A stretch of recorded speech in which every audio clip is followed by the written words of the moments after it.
Syedalun Komisi Pemberantasan Korupsi atau KPK menjebloskan koruptor dalam perkara korupsi pengadaan dan pemasangan mesin penggilingan tebu atau 6 roll mill pada pabrik gula Jatiroto PT Perkebunan Nusantara atau PTPN 11 periode tahun 2015 sampai 2016 ke Lembaga Pemasangan atau LP Kelas 1 Surabaya. Koruptor itu adalah Arif Hendrawan, Direktur PT Wahyu Daya Mandiri atau WDM. Arif akan menjalani pidana penjara selama 4 tahun dan 5 bulan di Lapas Kelas 1 Surabaya. Arif juga dihukum membayar pidana denda sebesar 100 juta rupiah dan pidana tambahan lain berupa pembebanan pembayaran uang pengganti sebesar 14 miliar rupiah.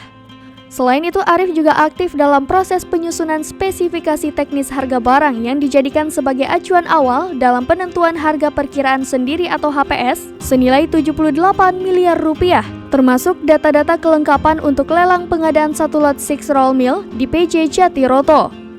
Adapun nilai kontrak yang telah disusun atas dasar kesepakatan Budi dan Arif yaitu sekitar 79 miliar rupiah.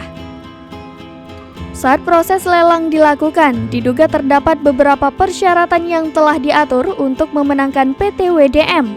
Di antaranya terkait waktu penyerahan barang yang dimajukan tanggalnya pada saat unwitching karena PT WDM sudah terlebih dahulu menyiapkan komponen barangnya. KPK juga menduga saat proses lelang masih berlangsung, ada pemberian 1 unit mobil oleh Arif kepada Budi. Terkait proses pembayaran, diduga ada kelebihan nilai pembayaran yang diterima oleh PT WDM yang disetujui oleh Budi.